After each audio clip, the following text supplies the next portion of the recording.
Welcome to Screen to Speed, powered by INIT Esports. In this podcast, we dive into the journeys of remarkable individuals making waves in sim racing and bridging the virtual with the real. From the thrill of digital circuits to the roar of real life racetracks, we explore the passion, dedication, and innovation that drives the world of motorsports. We'll hear from athletes, creators, and pioneers sharing their stories, insights, and the powerful ways sim racing is connecting communities and creating pathways into motorsports. So buckle up. Screen to Speed starts now.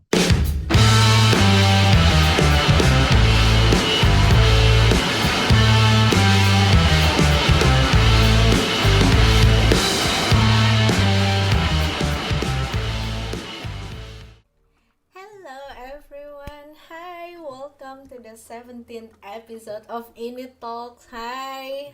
By the way, Papsi Man. Hi, Yvonne. Hello everyone. Welcome. So, in this episode, we have like a super duper special guest.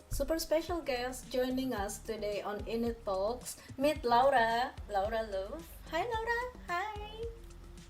Thanks for the invite, and it's so great that we actually just see each other now in our virtual world. This is so great because, we came across quite a long time ago, it feels like already. So thanks for the opportunity and welcome, chat.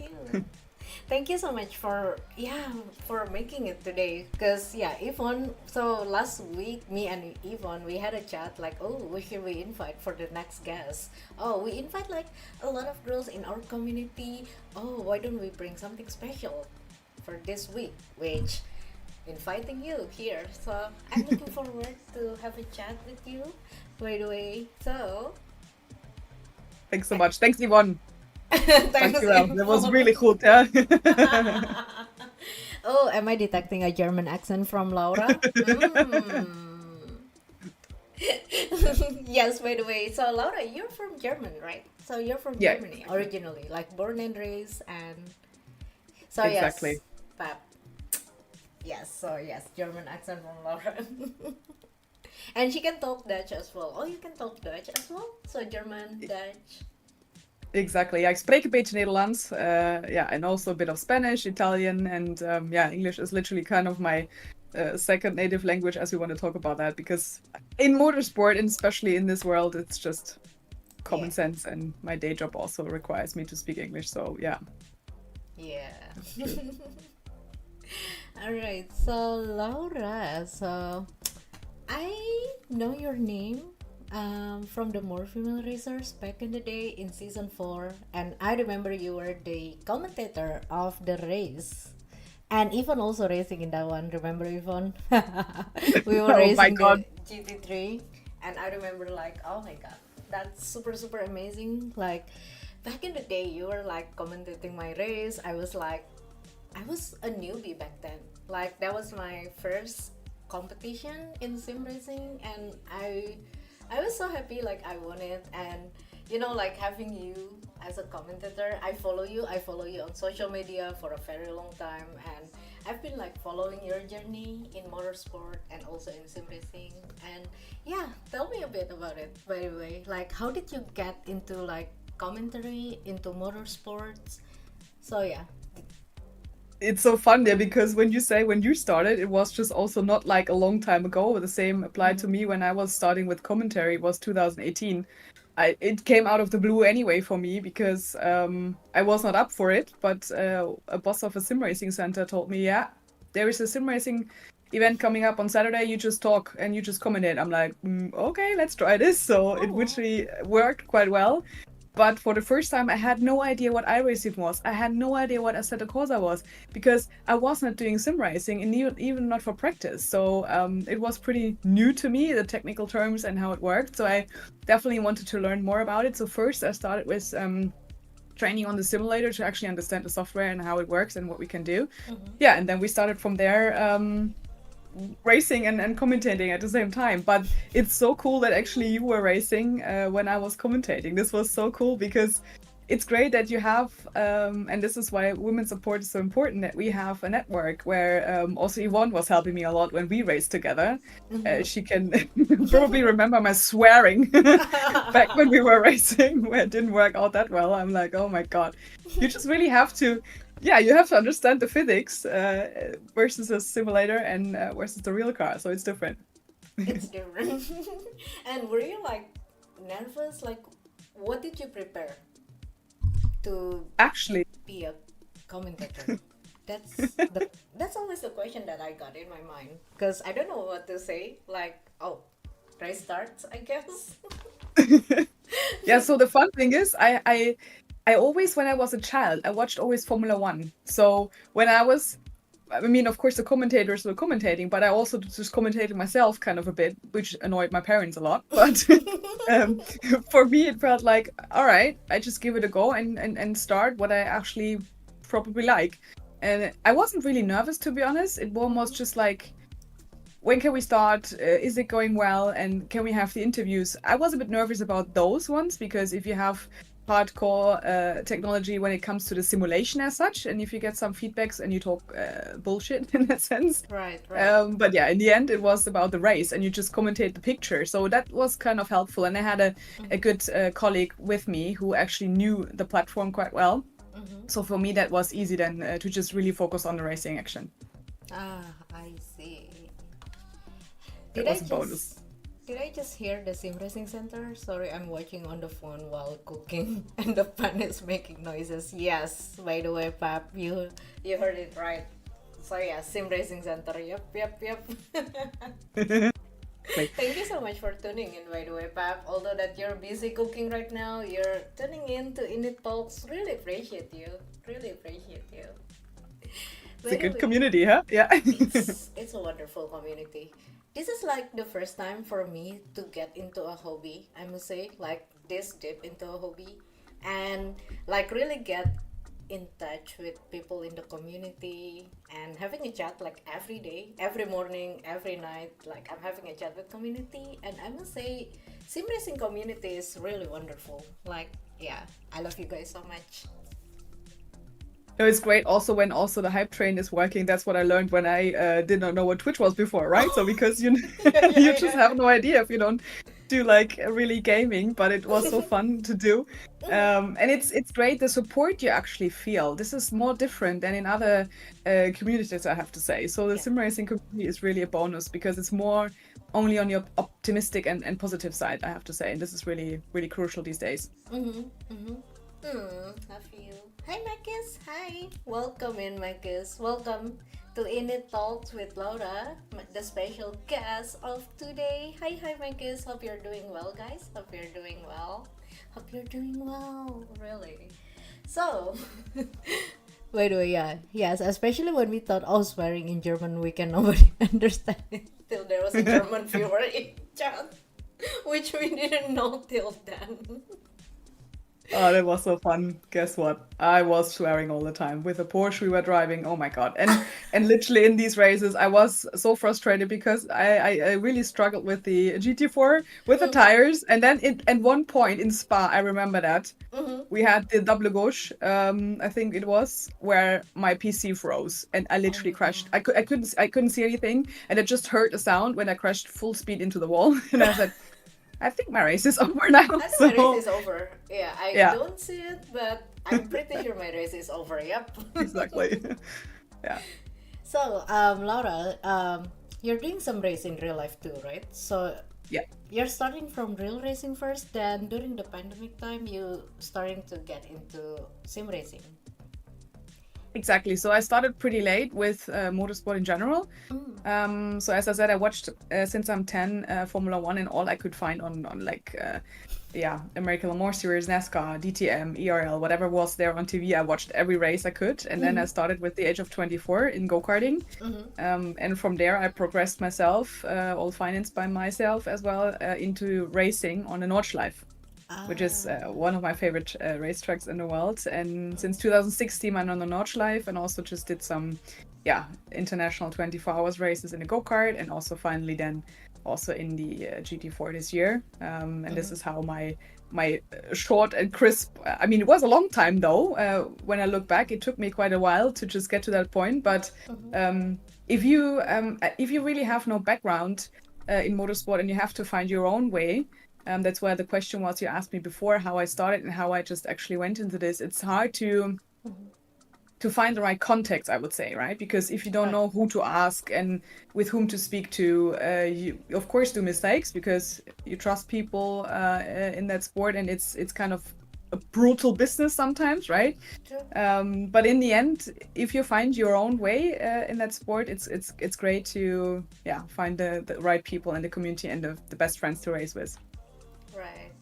Yeah, because honestly, my background is quite similar like you. I wasn't born in a family who got into motorsport, something like that. I was born in Indonesia, and in my home country, I'm not saying that we don't have a motorsport culture, but it's just like it's not big. And if you wanna race, like it's just like it's hard to find a way. So we just don't get into motorsport. So I'm the first in the family, like in the big family, both sides, who got into motorsport, who actually like want to work my way. Like one day I want to drive a real race car.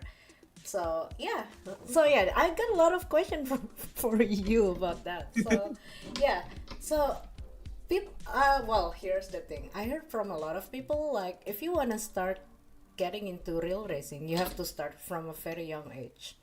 And then I heard you say like you started like pretty late at the age of 24, and that's considered as late to start, I guess. For Exactly, it for some does, people, but yeah. yeah, but first of all, kudos. I mean, you will definitely get into a real race car. I can promise you, because your dedication and determination is great, and it's cool that you actually the the one who just hold the flag up. So I I want to see you in the car, and then let me know how it works, and we can do some some Ah, feedback back and forth. But yeah. it doesn't really matter. So I always say that, and it's if you look back, yes, okay, if you start young with the age of 4, okay, and you just have your own go-kart, and you just maybe have the budget, of course, and the family networks, you maybe make it to a bigger series, sure, in a shorter amount of time, because you learn faster and you are more athletic in the first places. But it doesn't really matter depending on where you want to see yourself. So if you say, for example, I definitely don't have the budget to race a single-seater season, which is clear if you don't have Right. 6 digits or more in your pockets quite easily. You can just still drive international or generally national series, depending on your budget. So there is no age limit to start, and we do have people who start at the age of 40 even, because they said this is a one-time dream. So for all out there, I can definitely say start. Whatever you think you can't do it, wherever the hurdles are, and people tell you no, it's not possible, you still can do it if you find your way and you know where your goal is. Is it endurance racing, or is it maybe just karting? And you are realistic about your goals. Definitely you can start, and definitely you can race, even if it's only one race you do, because that's what I thought.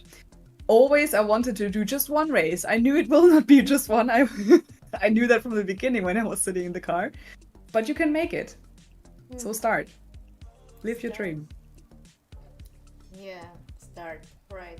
Don't be afraid to start, but be realistic with your goal as well. So, yeah. Hi, by the way. Oh my god, Gobi, hi. Taking notes. Oh my god, the fellow more female racers here. Hi. Oh my god, Gobi, hi. Oh my god, welcome to INIT Talks. Welcome. We are having a chat with Laura. And yes, so I was just asking a question to Laura about if I want to start getting into real racing, where do I start? Yeah, something like that. And by the way, guess what, Laura? So Alu Gobi, I don't know if you're familiar with her name. I'm I pretty know. sure, right? Yes. Oh my god, she's Hi. here. So she just won her first IRL race. Like I think it was last month, right? Last month. So it was her first time getting into a race car, and she won it. So she totally nailed it. She is sending it like I'm super proud of you. Super super proud of you, Gobi. It's amazing. And you see how it is. You just don't have to overthink it. You just do it, because you are also then racing, and in sim racing is a great preparation for the actual race in a real car. So the more precise you are in the simulator, and we know that from multiples of one champions, so it's possible. Right, right.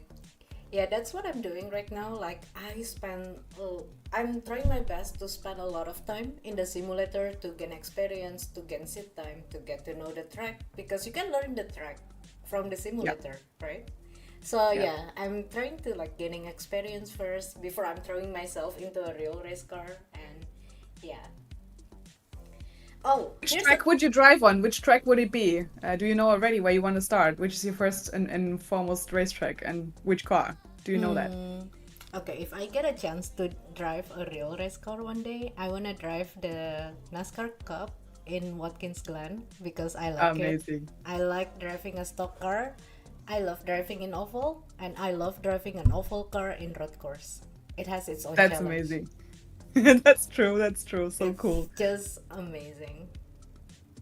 See, I want to see Elz racing with Iron Dames. Yes, please. I'm Me into too. that. I'm into that.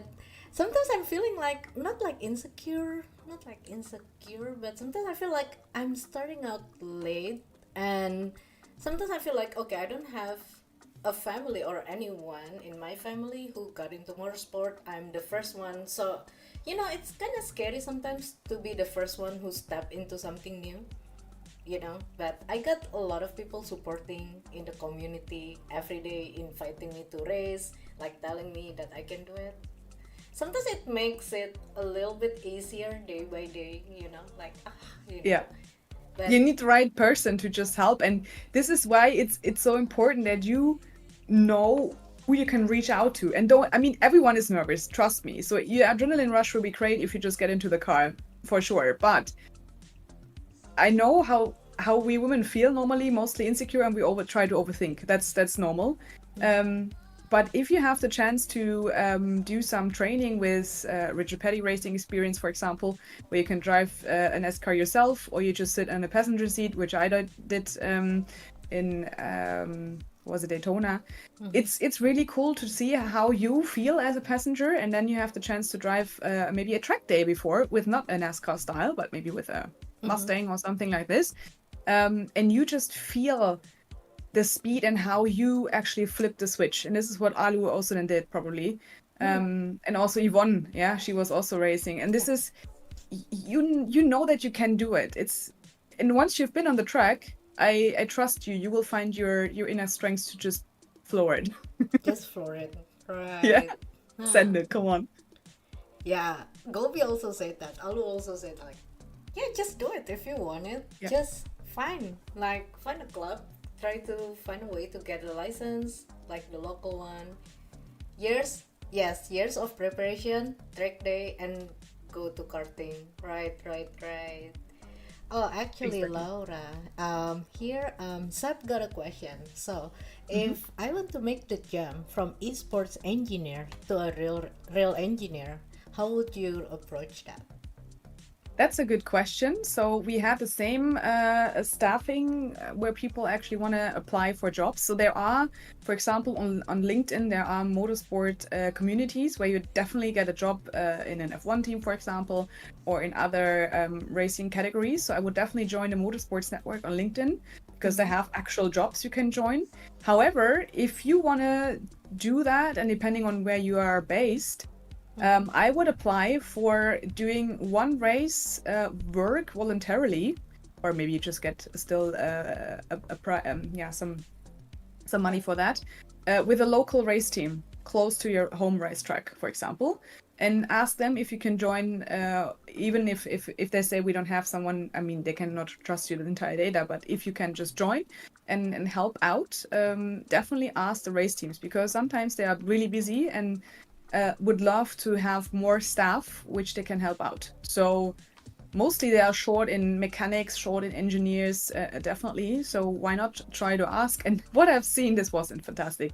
When I was in Austin, at the racetrack, Ottmar Safnauer was standing in front of me back then when he was still principal. And then someone came with his application on the fan ground. He was standing behind me on the actual racetrack after the ceremony. And he just shouted at Ottmar and throw his CV to him. He was also an engineer. So guys, if you want to do that, why not? And he just came up to the pit wall and said, all right, I take your CV, let's talk. And that was just this connection. I mean, F1 is the top, but this connection was great that he just came prepared with entire CV package and just gave it to Otmar. So be bold, try it, and really send out emails to teams who you know, which are close to your racetrack, and join them. Right, right, right. And I completely agree with networking on LinkedIn because I have a LinkedIn too, and the way I'm like behaving on other social and LinkedIn is different. And Yeah.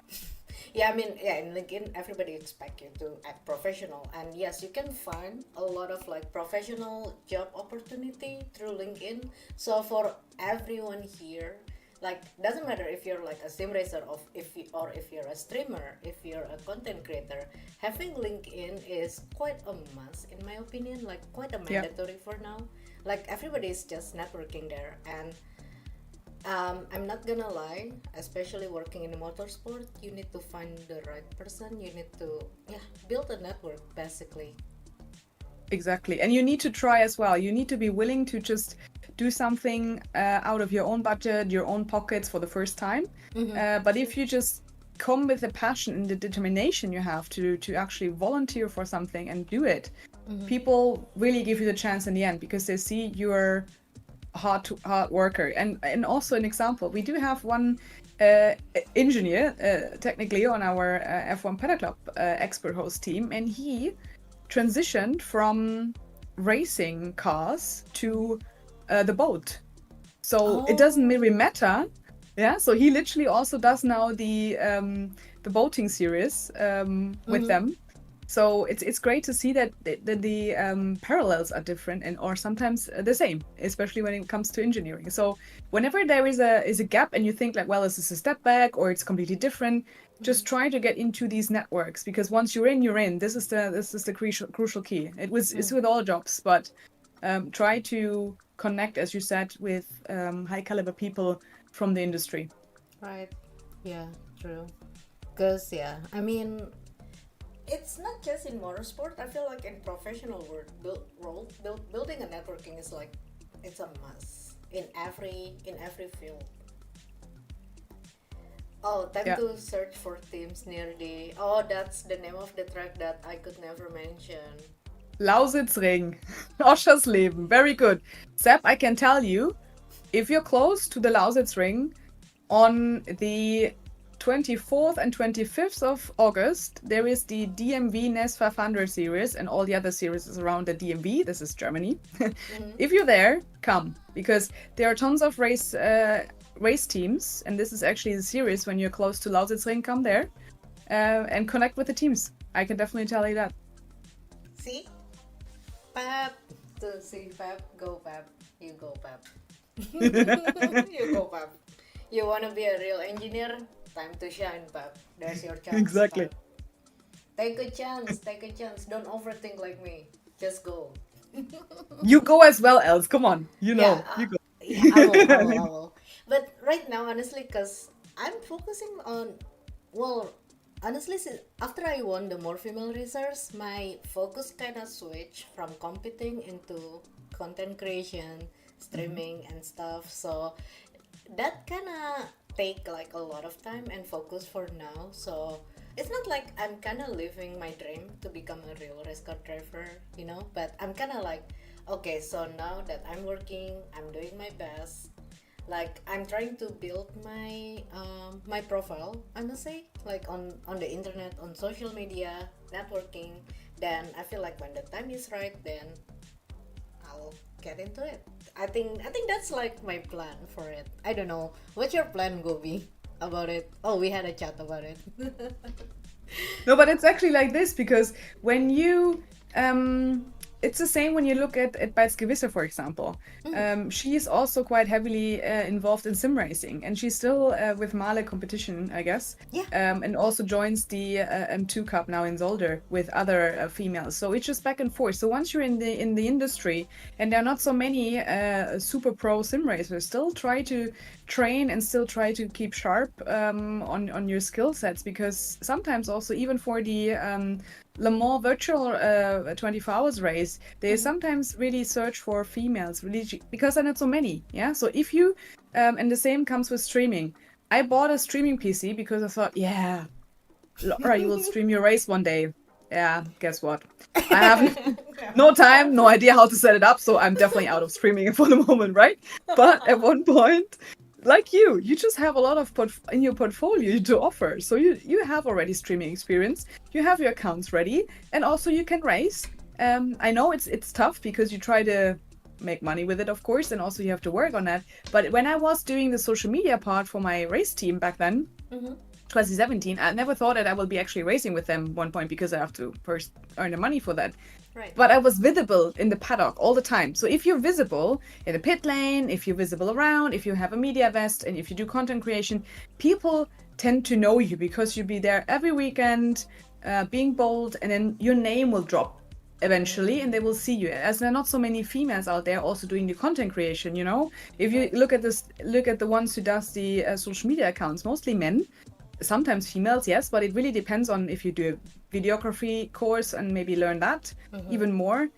You can build a network on this portfolio, and it's great that if you have the chance and be at the racetrack constantly, you will be visible and your name is there. So go for it. And I know it's hard and you will sacrifice a lot. That's what I also did in my career.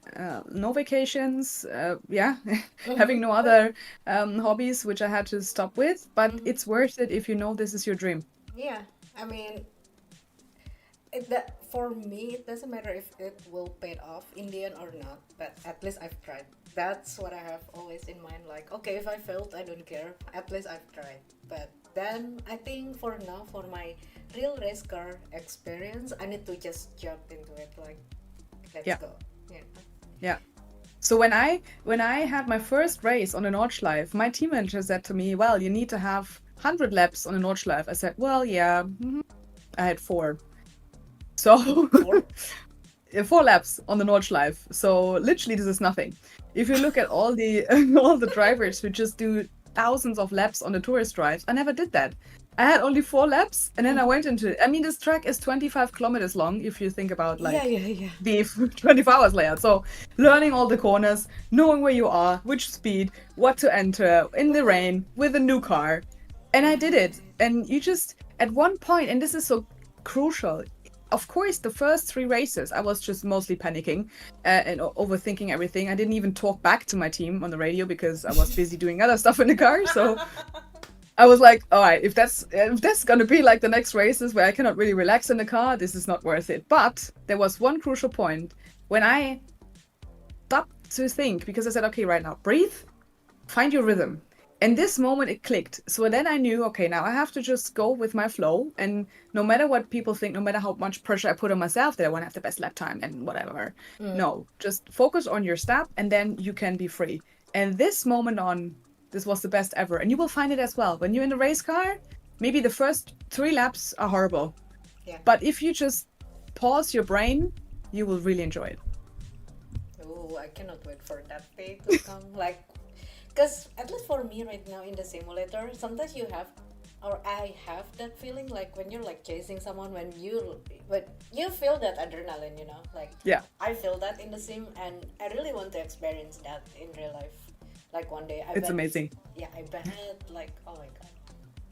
It's a hyper focus you get because you feel like a cheetah running after your meal because you really focus on the next car in front of you or the second one, and then you try to find a way. Okay, how can I pass this person in the car in front? How can I do it? And you will find your way quite easily. And once you've done this one, it's a walk in the park. So when I had one race, we had a really shitty qualifying, so I had to start right from the back. But I had my first race start. I was pretty nervous, but then when I had the formation lap, I was chilled because you were waving all at the fence and the marshals, and I nearly forgot to do my two lane gridding because I was busy waving at everyone. But then you have the lights got green, and I was like, wow, this is the race start now, and suddenly you feel like everything is in slow motion because you can wave your way through, and I overtook like 20 cars already to the first corner because everyone as well was just busy doing other stuff. So they didn't push the throttle as much as they could. I was like, okay, I'm overtaking a Porsche. What's happening to this guy? Doesn't matter. Go for it. And you will have the best feeling. You cannot compare this with anything else. Trust me. Right. Oh, wow. Oh my god, I cannot do it. I want to. I want to. Like, I really want it. Like, We it's. do a funding page for you now. Go fund Elz, please. Go fund Elz. Do some hype trains, you get some more points, and then we just Yep. get you into a race car, please. Yeah. I want it. Okay, I will try my best to start it out like this year, like later this year, like after the summer. After summer, Very good. like yeah, because summer is just like way too hot here. I mean, sitting in a race car is like super hot, right? I heard. I know. It could be like 100, more than 100 degrees Fahrenheit. So it's like crazy Yeah. with the suit and everything. Ooh. It's a sauna. It's a sauna. Yeah, trust me. Yeah, and we had one race car where you actually had to turn on the heating to cool the engine. So I was sweating in my seat, and we had to have like 30 degrees in the car. So I was literally on top of it. It was 30 plus 60, like nearly 90 degrees Celsius. So I was sweating. But if you then progress to the high caliber race cars, and this year I was driving the M4 GT4 BMW, we have a seat cooling, which is so cool, and the air conditioning is top notch. So then, if you just be like driving the high class cars, it's just feel like you're premium. This was amazing. A fancy ride around. Yeah. the park. I was gonna be a GT3 driver one day, even though See? she says she's not a GT3 driver. I don't like driving the GT3, but I will never say that I don't wanna drive the GT3. Any car, if any race team give me a chance to drive a real race car, any car, I will take any car. Do it. I will take Do any it. car. And- It's not like everybody will get a chance to drive a GT3. If somebody give me a GT3, I'll be like, okay, let's go. Exactly. Let's do it. Yeah. All right. By the way, Laura, speaking about your racing career, so you started from go-karting at the start. You started from go-karting, and then, yeah. How does that work? By the way, from go-karting and then slowly like getting into a real race car, getting into the GT4, getting into, yeah. I have to say, go-karting is great in that sense because you have a physical strength which you don't so much need in a race car, I have to say. I mean, depending on which ones you do. I mean, single-seater, completely different, yeah? But physically coming from a go-kart and driving 24 hours races, where you are sitting 2 hours in the car, it's bumpy, you have bruises all over the place. This is more physical demanding than driving a 24 hours race for 1 hour 50 minutes, depending on how big the tank is, in a GT car, right? So this was pretty chill. I thought, oh my god, this will be super complicated, but it was not really. It's more like coping with the traffic if you drive endurance races. But if you do sprint races, even though karting is, for my sense, more physical because you have a longer time in the car, but it's good because you learn, I did also a lot of sprint races with go-karting, you learn how to defend, which I'm good at. And you learn how to wait until the right moment for an overtake. So to be smart, that's what you need to do, because we see some who don't care about the prize money, they don't care about the price of the card actually, because they don't pay it. I had to pay everything, so I knew I have to be smart with the material I have, don't overrun the tires, and don't crash. So from that feeling onwards, this is the smart intelligence you need in a race car, especially also when you do like endurance racing. It's important that you keep that momentum. And this helped me a lot. So I would say right now these days, as we have sim racing, it's of course better comparable when you start directly with the car you want to drive and directly on the track you want to drive rather than karting.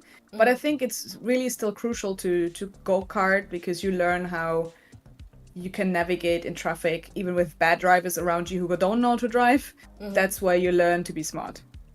Right. Same when you just do league racing, huh? On iRacing, it's the same. You have to be smart, because otherwise you just get bumped into each other all over the place. Yeah. I think that's what I like. Every time I'm racing, every time I'm sim racing, like you have to focus. And I feel like when I'm racing, when I'm focusing on my race, I feel like I have a full control of my body, my mind. Like you don't need to think how much do you need to brake. You're just like in the zone in everything. Like you're waiting for the right time to overtake. You are defending, you know how to defend. when to defend and when to let go because there Yeah. will be a crash. Something Exactly. like that. Yeah. And you get to have this smart, intelligent way of analyzing other drivers, analyzing the strategy in a race, and also being multitasking available and possible to do that, because you have to talk to your team managers, you have to talk to others. When I was doing my first sim race, I was so confused because normally in a go-kart nobody talks to you, right? Because you have either no radio and you just wave the boards and you have to look out for signages out on track. This is more where you focus on yourself. But if you're in sim race, you just have a community behind, or even with 6 people in chat and they constantly talk in your ear, even you are driving. So that's also good if you just practice this, because then you can focus on other things. You can just detach yourself from listening to what people say, and also then actively only tune in and be ready for everyone else to just commentate when you are actually having to do something. So it's good if you have this kind of ability to structure your race, I would say that. Right, right. Anyway, Taylor, oh my god, Taylor Mills, thank you so much for the rate. Thank you, thank you. Oh my god, I really appreciate you. Thank you so much. And welcome everyone from Taylor Stream, Taylor Community. Welcome to INIT Talks. We are having a special guest today, Laura Luft Racing. Laura, welcome everyone. Welcome, welcome. Very nice to have you all here today. Hi. Thanks so much. It's been really nice having a chat with you, Laura. Really, I'm super happy. Thank you so much for making it once again. I keep on saying like thank you for making it, because it's been a really nice chat. And also the chat that we are having right now is just not for me but also for everyone, because I remember a few weeks ago, me and Alu Gobi, we had a call on Discord. We had a chat. So basically Alu wants to start getting into real racing. She wants to get into real racing, and so we had a chat like how do I start like building my profile on social media, how do I become a content creator, something like that, because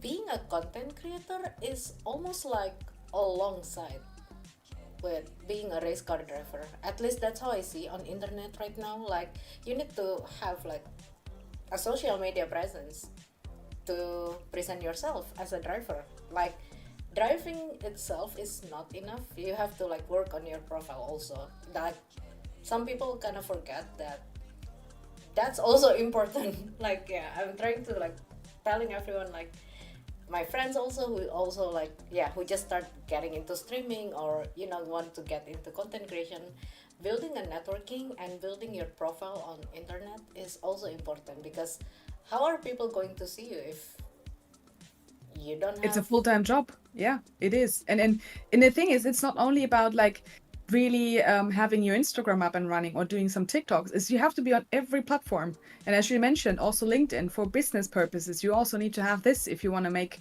like valuable contracts. And you have to create your follower base, and it's quite intense because that's a full-time job, as you know from your jobs. It's quite hard because you always have to find new ways of content creation anyways. But if you want to be a complete driver, I mean, some even don't have it because they think like, well, I'm good enough and I don't have time for that, or they outsource it.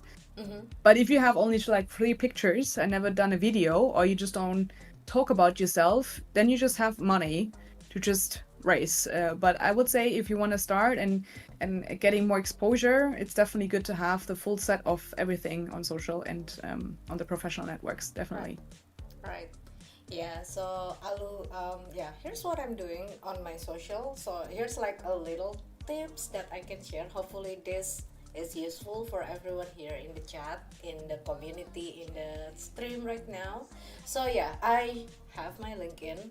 I must admit my LinkedIn is not very active, but I do have a LinkedIn, and I'm trying my best to be active there, like leaving a comment, leaving a like, or replying to a chat, something like that, networking. And then Instagram, TikTok, YouTube is mostly for everything visual. Every video, race replay, everything from your stream, put everything on Instagram, TikTok, YouTube. But for me, it's kind of hard for me to keep up with everything, all platform, and also for INIT, Screen to Speed, and my own channel. So what I'm doing in my own channel is I find which platform is the best, is work best for my profile, for Elz Indriani. In this case, mine works better on Instagram, so that's what I maximize first. Then the rest, I'm still posting, but it's not as regular as my main social media. But yeah, try to be consistent. Try to, yeah, try to be consistent. Try to keep telling everyone that you exist in this world, as in like keep posting, keep posting. So yeah, that's how you start building your follower base. Follower base. That's how you start building your community. And once you have like a circle of community, and your content is people see you like having an active profile, I must say, then yeah, there's like the opportunity from the brand, from the company will eventually come if yeah, that's how I see it. And that's what I'm doing, I must say, in terms of streaming, content creation and stuff. Yeah, this is really useful. And if you don't know how to start, then you can always find people in the community to help you with that. So that's why it's good if you just know some people who want help with content, and if you network and get the support with. But it's easy, you just try it. And as I said, don't be afraid. You sometimes do mistakes, well, but we are all human for this one. And you can easily erase something still on Instagram. Yeah, so it's not a problem if you just post a wrong picture or whatever you think it's not right. So just go with it. And it's the same in the motorsport industry. Normally, if you look at that, yeah, people might think there are all kind of big egos. Yes, there are some, but in general, if you just talk to most people in the community, it's like a family, as we had it before with the sim racing community. So literally nobody is evil, and even though you are competitors on the track, but off track you still have a beer, right? So that's why it's a small world, and you always see each other twice. So you have to think to be nice to people, because you see them the next days in some other occasions. So this is why actually the ground tenor and charisma characteristics of motorsport should be positive and supporting, depending on where you race. Positive and supporting, right? And I completely agree that motorsport, sim racing is a small world. Like everybody knows everybody, pretty much. So yeah, having like a good presentation of yourself, as in like, yeah, don't be a bad person, as simple as that. Like be a good person. Social media. And also, it's how you just come across and give support to each other. And it's the same when I see the comment from Yvonne. She said Nordschleife is a great track. Yeah, Nordschleife is also a small family. So there definitely everyone knows everyone and each other. So this is definitely the small entire world where you can't hide, I would say. You can't hide. You can't hide. The fear is real. Yeah, the fear is real. Yeah, but we got this, Gobi. We got this. So yeah, Gobi. Sometimes like we had a chat, like me, Gobi. Like sometimes Gobi like sending me a link, like, oh, I want to post this video. What do you think? And I will be like, oh, I will cut this part, this. So yeah, if you guys have any question, I will try my best to reply at your chat, speaking about content and stuff. If I could help, I will help. Laura, is there a style of media you've seen works well in F1 or ring paddocks? Definitely, it's always quite tricky for a driver to bring your own TV crew, because that's the most important thing. Credentials for photographers, which you bring extra in, or videographers, is quite scarce. So normally teams have accreditations for one photographer or maximum two, which is kind of rare anyway. And if you have a videographer, you have to pay a lot to get the license to film. But however, it's what people want to see in the life of a person coming to a racetrack, prepare for that. And if your team has no videographer, then you can bring your own, but you have to pay it. So this is especially also, there is no social media accreditation still at all the racetracks. It's just like you have two sets, videos, photos. And social media is so much more. It's talking about reels, it's stories, it's short, it's crisp, it's different. So of course the professional media agencies, even especially also in the F1 paddock, it's really limited. So it's only a few people who are allowed to do that, and photographers have to go a lot of under scrutineering and have to understand where to be, because it's there could be mistakes in every second. So being in the wrong place is clear that it's not going to happen, especially when you are broadcasting on and having like a huge major race. But with every race, it's important that you find your own way of doing your Instagram, as I would say, which is still the most popular one, if we want to look across that, or TikTok, because people want to see your daily preparations, they want to see your training and how it's behind the scenes. Yeah, and this is what you cannot really capture so much in pictures, but with video creation. But as I said, it's quite cost intense. Right. And speaking about the daily content, it doesn't have to be a fancy production. It doesn't have to be like, oh, big camera, something like that. Using your phone is like enough. It's like more than enough, because people prefer to see a raw content right now. Something like, okay, it's nice to have like a super cinematic content, but people don't care in the end. People just want to see something daily, something that easy for you to produce, easy for you to make, and just post it, So yeah, don't think too much about speaking about content. Your first 20 contents. Okay, here's what I heard from someone. This is a very good line. Speaking about content, your first 10 or 20 contents will be bad, and everybody has to go through that experience.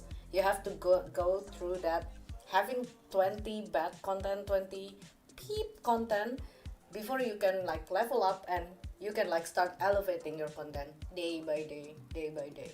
Because I remember, by the way, Alu, when I first starting to creating a content, my camera still bad. I was just using like a $50 camera from Amazon. It's so blurry, the audio is bad, everything is bad, but I keep on posting until now. I can say like it starts to like improving, speaking about my content, my gaming content. So yeah, just do it. And it doesn't have to be like super fancy, super high production. As Laura said, like, yeah, people want to see your daily life, like the behind the scene, like what are your preparation for, you want to get into your next race, what are your preparation, gym preparation even, or there's a lot. All you need to do is scrolling for hours, not gonna lie, scrolling for hours, looking for inspiration, try to, maybe this work, I like this style of content, this suits my style, okay, I'll become that person. It requires hours of scrolling, really. Sometimes my mom just like, why are you like scrolling, like almost like half of the day you're just like scrolling. Yeah, I'm making working. you make me look like my job is just scrolling, but I'm scrolling for content. It is a job. It's really a job. I can tell you. When I was in the pit lane working for the team and doing social media, I was nonstop on my phone, and everybody was just yelling at me when I didn't pay attention to the cars coming by because I was still doing a post, right? And the marshals, they made fun of me, like, you're always on the phone. What are you doing? I'm like, creating content for Instagram. This is my entire job for 8 hours now. And they're like, what? And I'm like, yeah. This is my job. Scrolling is the job. Yep. Sometimes I feel guilty, like, oh my god, I'm scrolling for hours, but sometimes, and then I remember like, I work on social media, of course I'll be like scrolling all the time. Yeah, no, it's important, and I mean, still, I'm sometimes really tired of doing the next thing and just put my face into a camera, and it's all like selfie style, and again, my face, so I feel that too, yeah, but same pose again, oh my god, I'm like, oh my god, I need to, yeah, but that sometimes, and then I think, wow, I had the best post. Remember when I just did the shooting exactly in the rig I'm sitting in the dark? I said, wow, I just get my photographer there, we just make a lighting scenery, it should be looking cool. You get some more clicks on that. Why is your picture so dark? Yeah, because I'm sitting in a sim rig and I'm In a driving sim at rig. night. So, but I'm like, oh, this cannot happen. I mean, I just paid for that picture to be perfect, and then it's not worth it. And if I look shitty, tired, and put a selfie up, then I get more likes. I don't get it. Yeah, I feel But like it's how it is. yeah, like when I'm like making like a good video, okay, I got likes, I got views and everything, but the video that got most likes and most view on my channel is like something that unexpected, something that I didn't even prepare. So yeah, Yeah. don't think, just post. Don't think. And a just good post. comment is not wait for everything to be perfect, just start. Exactly that is. Well, Exactly yeah, that. true, Jin. I completely agree with you with that because most of the time, speaking about content creations, something that stopped me most of the time is the feeling of everything has to be perfect for me. But yeah, no. It's the nothing is same when you perfect. start in a race car. You cannot be perfect, and the expectation. It's so funny when we talk about that a bit. When we are females, everybody thinks like, oh, she's a female, she must be good because otherwise, why should she be here, right? So this is the first impression we sometimes get, and then they're like, oh, why didn't you put the car on pole? It's my first race, so I maybe have one or two races to learn, right? So the expectation is quite high that you're always perfect at everything from the start, which you cannot because it doesn't really matter if you're female, male, or whatever. It's you cannot be perfect from the beginning. You have to start from one thing and then you can improve and get better at it. So it doesn't really matter what gender you are. It's really about getting the experience. The same with social, as you mentioned. You first have to start and then you know, okay, this worked better, this worked not. And you improve yourself and find your own style, even though as well, you have to find your own personality. Not copying too much, but trying to see Yeah, bits and pieces are quite good. How can I make my own path with it? your own style with your own Yeah. personality. Don't lose Exactly. your personality because yeah. I mean, Yeah. I'm not saying like you cannot copy something. Speaking about content, I mean you have to look into inspiration. You have to look for inspiration. You have to scroll to look what's the trend, what works, what not. But don't like yeah. My tips for the content creator is like don't like copying it like plop, plop, you know what I mean? Yeah, don't lose yourself. Like try to improvise. Like keep it, you know, like keep it your style and keep like yeah. Try to look for inspiration. Keep on looking for what's trend because right now, especially in social media, the trend can it's just like a highly fast trends. Like 2 weeks and then oh something new. Every 2 weeks, everything is like change. Every 2 weeks, every 3 weeks. So yeah, happy scrolling everyone for everyone who wants to be a content creator. Happy scrolling. Jacob, hi Jacob, very nice to have you here today. Hi, welcome to INIT Talks with Laura Luft. By the way, Gobi, Jean, Jacob, Taylor, Yvonne, everyone, if you have question, feel free to drop it here in the chat if you have question for Laura. So yeah, we'll be having a Q&A session, a quick Q&A session before we end the stream, which we still have some time. So yeah, but you can drop your question now. By the way, Gobi, Jacob, Jin, Sap. Also, if you have question, you can drop it now. While we are waiting for the questions, let's have a little chat. So, Laura, you're racing in real life, but mostly you're racing in Europe, or have you raced in some tracks in America also? No, I haven't. So my racetracks were in Europe only in the car, but I raced in go-karting abroad in Dubai quite often, which is really nice. I love that racetrack and the experience. And it was so fun because we were racing actually with a female-only team for the Minister of Sport from Abu Dhabi. So they sponsored us 1 year when we were racing the 24 hours race. And they literally came from Abu Dhabi with the entire entourage, with a helicopter and all that kind of stuff. So they landed close to the racetrack and came and wanted to take a picture with us. And we're like, wow, this is like high caliber people supporting us as females because there were none. And especially it was only one Arab girl who was driving in go-karts. The rest were they were flown in from South Africa, me from Germany, one from Switzerland, one from Italy. So we were all kind of across it. So that was really fun to see. And yeah, we were brought together, and this was kind of a big talk back then because none of the other girls did it. Now they recruited so much more females, which is really great to see.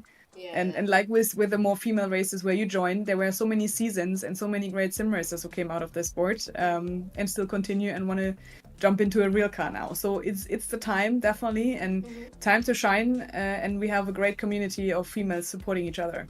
Yeah.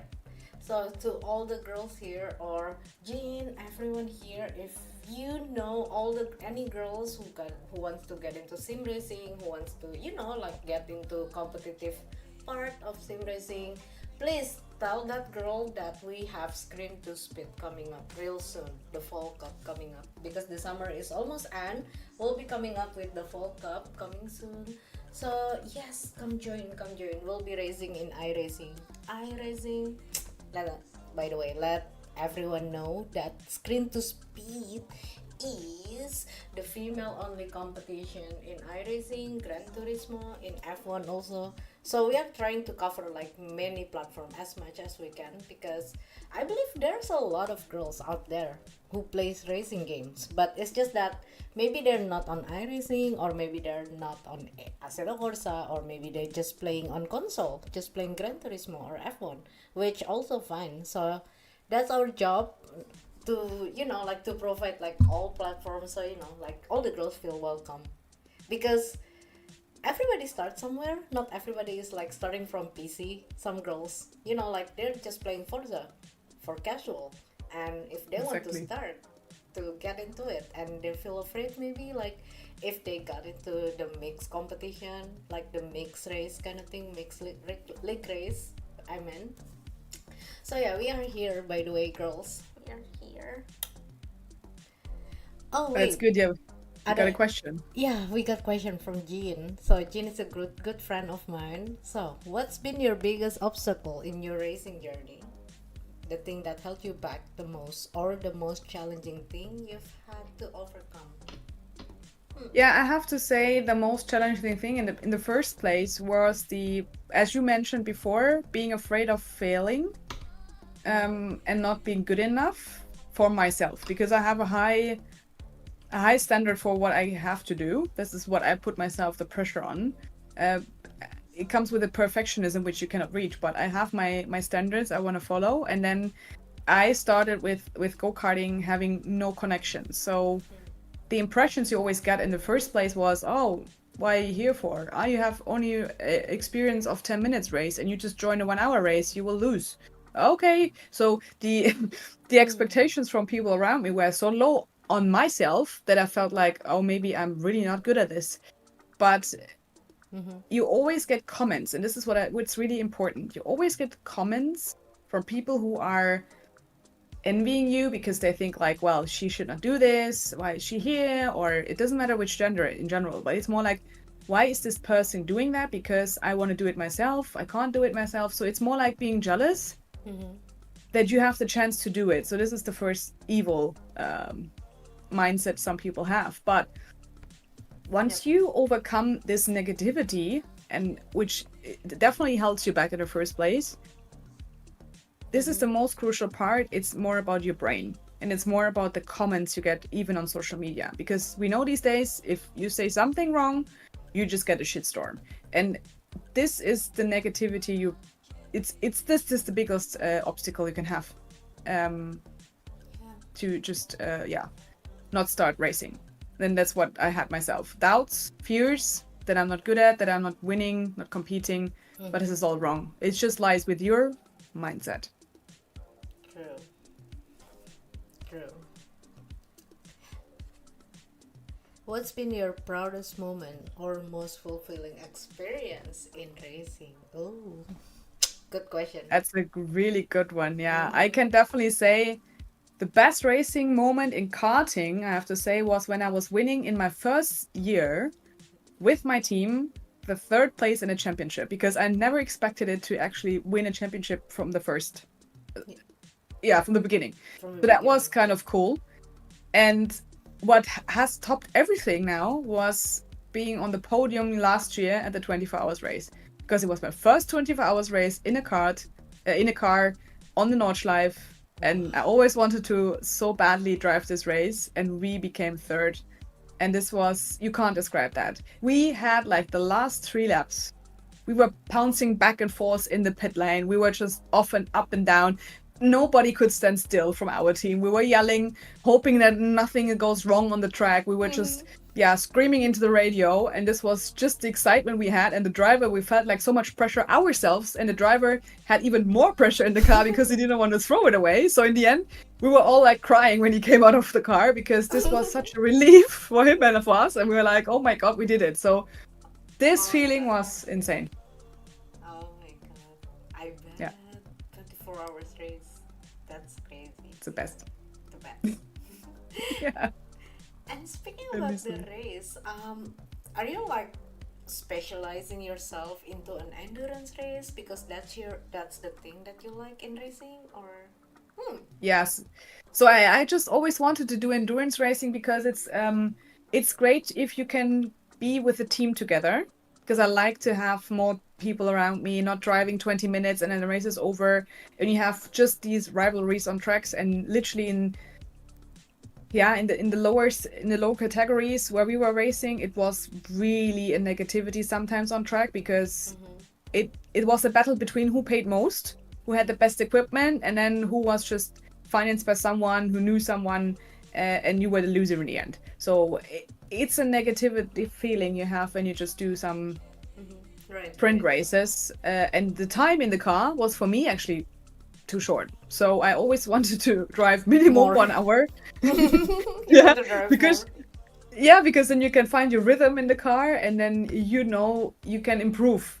Rather than just driving 3 corners, you just think about it and be yelling at the last laps anyway. But if you have 1 hour, you can just be mad at once in the car, but then you try to improve the next lap. So, and I like to have this feeling to win and lose with the team. So you cannot describe how cool it is and how much connection you get with the mechanics, the engineers, with everyone around when you actually prepare for that, and the entire team who is responsible for your car is winning in the end. It's not the driver only. Yeah. It's the entire crew. The entire crew, right. Yeah. If you could be behind the wheel of any car in any series, what would you choose? Oh, great questions. Which series, which car, anything. I'm talking about, of course, a 24 hours race again. The ultimate way would be to drive Le Mans one day in an LMP. That would be like the best ever. I know this is completely outrageous and it will never happen. But if I could choose even a 24 or 12-hour race in a GT3, must be thrilling. So that's my ultimate dream weapon. It depends on which GT3 we talk about. Of course, I love BMW, as most of you might know from my profiles. So the M4 GT3 is cool. But I also would like to drive a Lambo at one time. So these are the 2 brands I would say I want to drive. Oh, and guess what? It's not a Porsche. But you never say never. No, but this would be like amazing. And you just when we quickly had an exchange over the chat before, which were my favorite tracks I was driven on or had like Spa, Assen, Ascari, and all that kind of stuff. Bathurst is also one of the tracks. It's on my bucket list for a long time and probably will stay there forever, because that would be a cool track to drive on once. But I mean, I'm quite lucky that I can drive on the Nordschleife, don't get me wrong, because that's the best track, of course, in the world for it's now. Everyone's dream. Everybody here that I interviewed in INIT Talks, almost everyone said they want to go to Nordschleife one day. So yes, you're living our dream, Laura. Come and visit us. Come on. I'm Next planning year. to go to Europe. I'm planning to go to Europe, but I cannot tell when. But I can Let have me a know. chat with you behind the camera. But yes, I'm planning to have a trip to Europe. So maybe. Let me know. Yes, Let me know. Yes. I will let you know. And not sure if this question is already asked when you were away. Oh, no, I don't think I've asked this question. So, from Yvonne, your goal in racing, commentating, and your work with the F1 experience. I have to say, if I choose my actual day job to swap, because my day job is being an event manager, for those who might not know. I work full-time in this field and organize events and congresses, and F1 is just my second job I have, besides commentating, which is my third job. I would definitely swap my first and main job, being an event manager, definitely, if I can work full-time in F1, because that's a dream from when I was a kid. Since I'm 10 years old, I always wanted to work in F1. Now I have the chance to work in the paddock with the F1 Expert Host team, which is pretty amazing. So if I could change my first job to work in Formula 1, of course I would do that. But giving up commentating, I won't do it, because I really love it. I like it. And I've literally, because I never did that. I never counted how many commentaries I did already since 2018 when I started. And I did this before our talk. And I nearly have 200 races I commentated on since 2018. So I never thought it was so much already. Wow. So that's a lot. I love it. Wow. Yeah, I would not trade. Would you like to be a commentator for Screen to Speed? I would love to, yes, of course. I would love to, yeah. If you send me the dates, let's see if that works out. I really hope it works out, because I know you travel. So Jean, and I see, by the way, hi. Welcome to INIT Talks with Laura.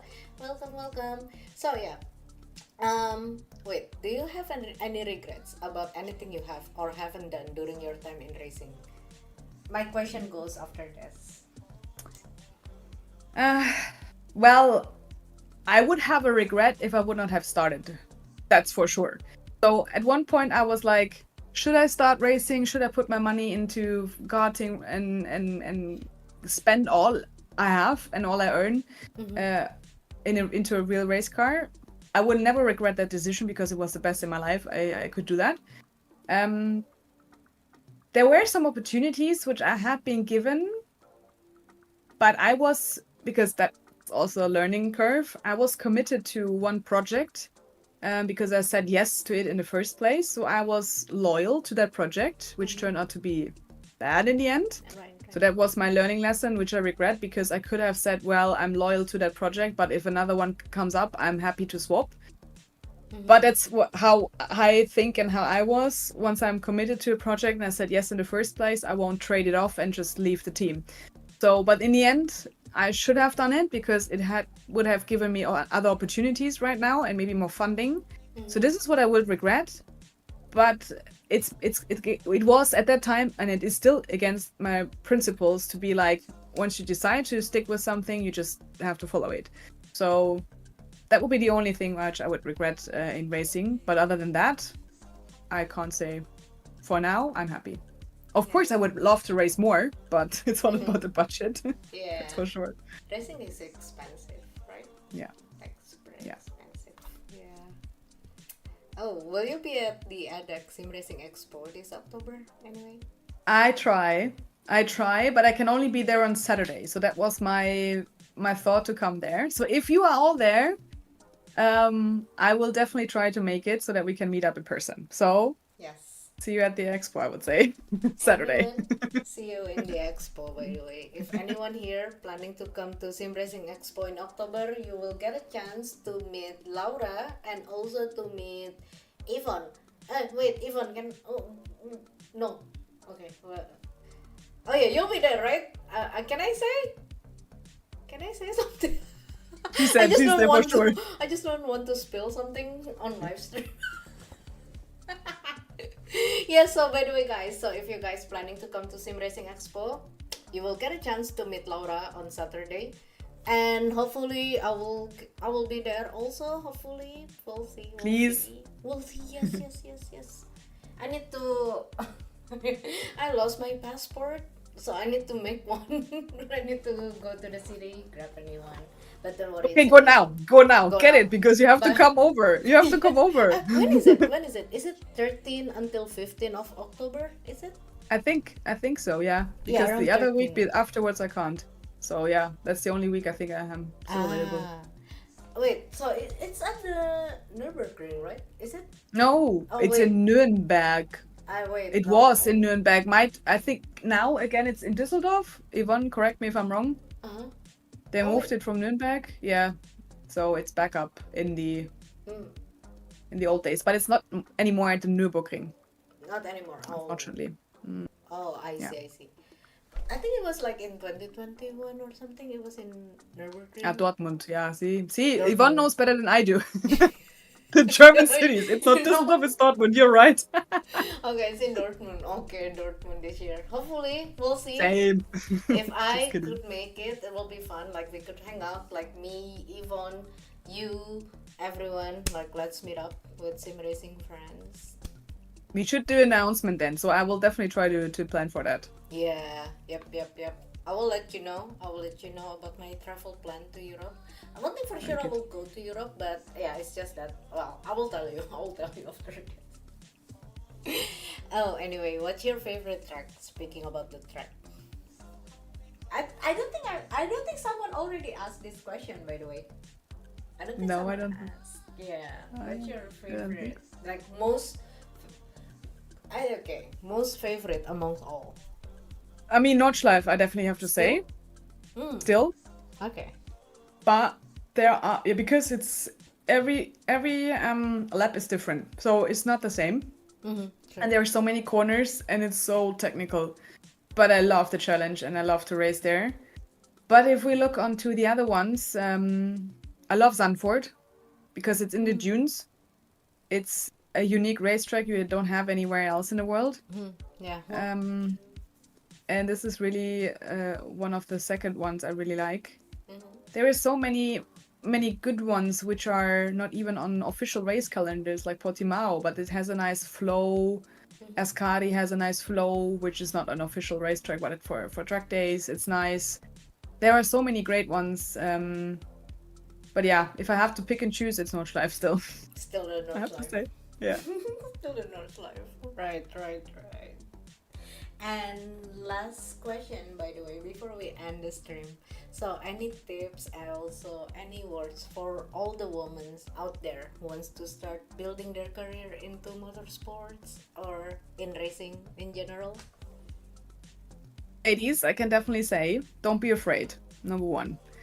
And start. No matter what you have heard in the past, what you think you might hear in the future, where people want to divert you from your goal, stick to it and build your own story and find your niche. If you think you just can find a niche or you don't know where you actually want to go, test it out. If you want to be an engineer, there are tons of ladies still out there in the engineering world where you can ask people like me, for example, or others who are already in the field who can connect you with someone. Don't be afraid to ask, right? So when we started with a few females back then, of course you will. I never reached out to one of the stars in motorsport, the pro female drivers, because I thought they will never reply to me. But once you have met them on track, like for example, I met Sophia Flörsch and all the others, Tatiana Calderon even, they're like you and me. So don't be afraid to just send a message. Maybe you don't get an answer, but if you do, try to connect, try to be open-minded, and don't be aggressive to females.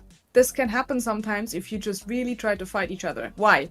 Why should you? Because we all have our space, and it does not matter if you're female, male, or whatever gender you have. It's really about being supportive, because we don't get far if we just fight each other. Yes, you can fight on track, but afterwards, please be nice. Yep. And please support as much as you can, of course, and as you want. But as a female, it's always hard that you overthink and that you try not to live your dream and try not to fund it with your own money. You just always try to maybe also find sponsors. But if you don't have to have a big cash cow at home. You can start with small money, and if you work hard for your dream, you can make it even with low budget, like I do. I don't have a big funding and I don't have a big sponsor. I have none. So I finance myself, and it's possible. But never give up on your dream.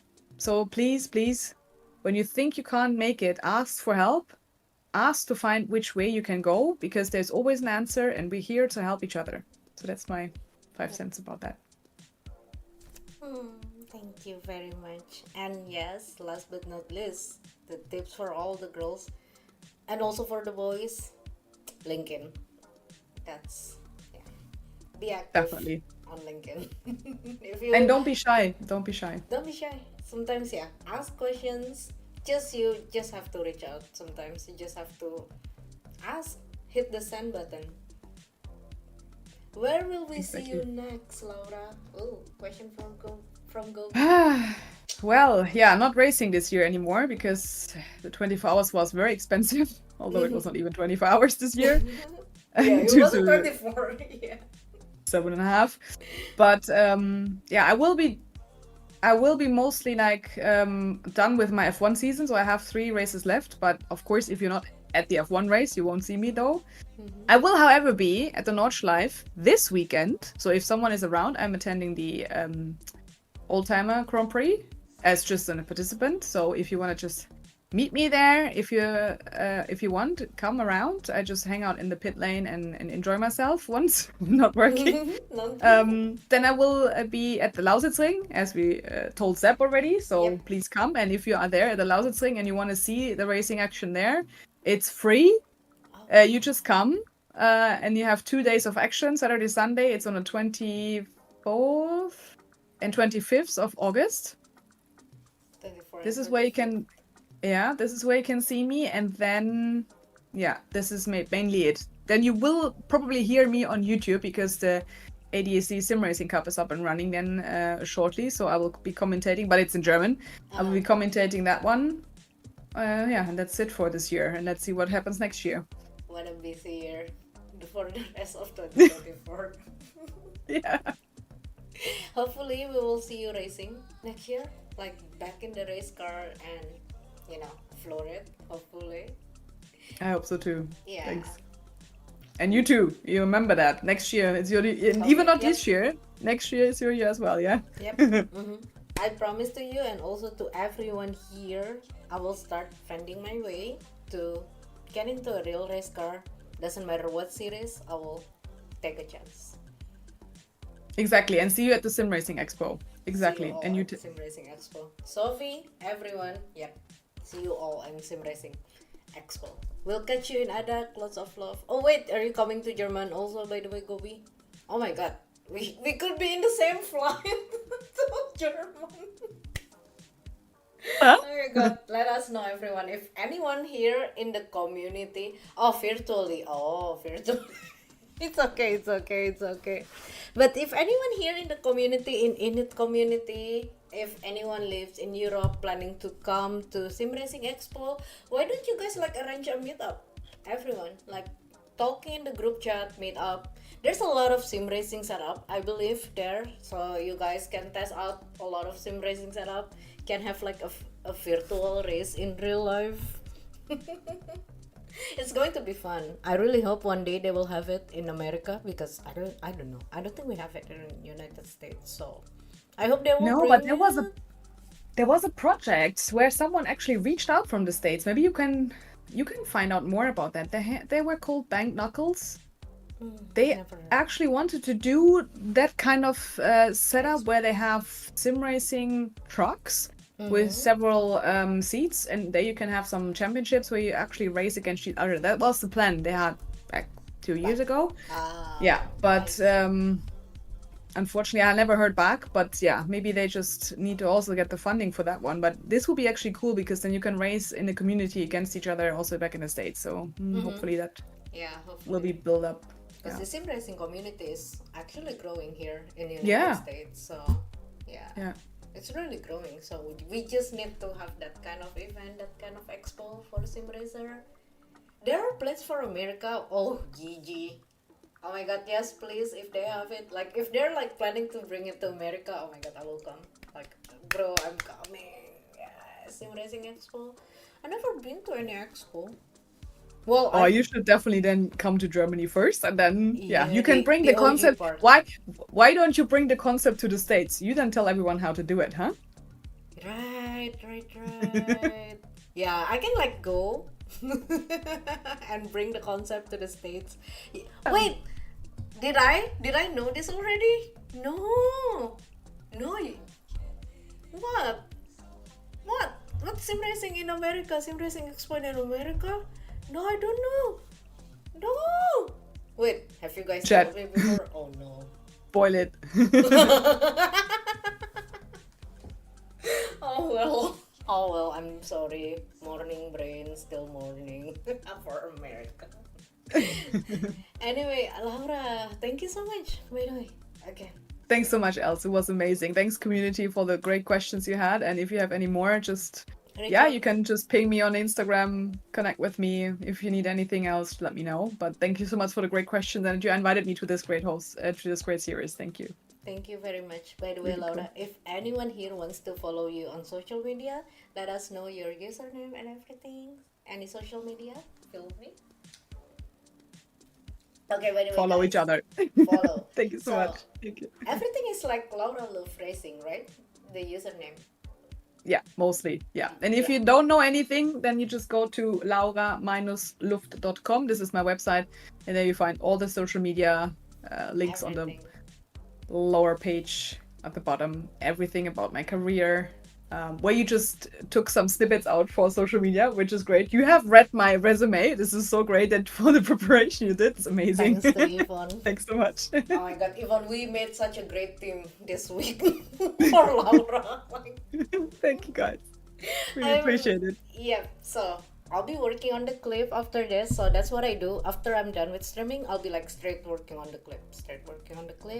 So yes, by the way, if anyone here kind of missed the start of the interview or something, you can follow us on social media at INIT Esports, because we'll be posting the clip from the interview on our social. Thank you so much, by the way, guys, for watching, and I will see you guys next week with a new guest. Ooh, another guest. So I will see you guys next week. And Laura, thank you so much. Have a great rest of the evening for you.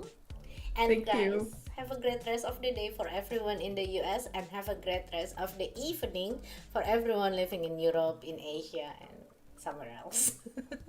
Alright, guys, bye bye. I will see you guys. See you guys next week. Bye bye.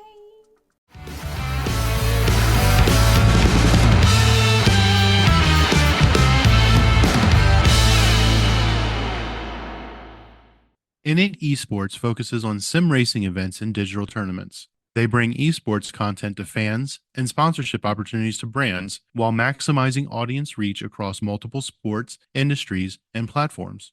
INIT Esports is a woman-led company where diversity, equity, inclusion, and accessibility is in their DNA. And their platform aims to combat bullying and cheating to help make the esports world as safe and fair as possible. To learn more, be sure to log on to www.initesports.gg or follow them on social media at INIT Esports. Join their Discord, check out their YouTube channel, or follow their live content via Twitch. This episode has been brought to you by Grand Touring Motorsports as part of our Motoring Podcast Network. For more episodes like this, tune in each week for more exciting and educational content from organizations like the Exotic Car Marketplace, the Motoring Historian, Break Fix, and many others. If you'd like to support Grand Touring Motorsports and the Motoring Podcast Network, sign up for one of our many sponsorship tiers at www.patreon.com/GT Motorsports. Please note that the content, opinions, and materials presented and expressed in this episode are those of its creator, and this episode has been published with their consent. If you have any inquiries about this program, please contact the creators of this episode via email or social media as mentioned in the episode.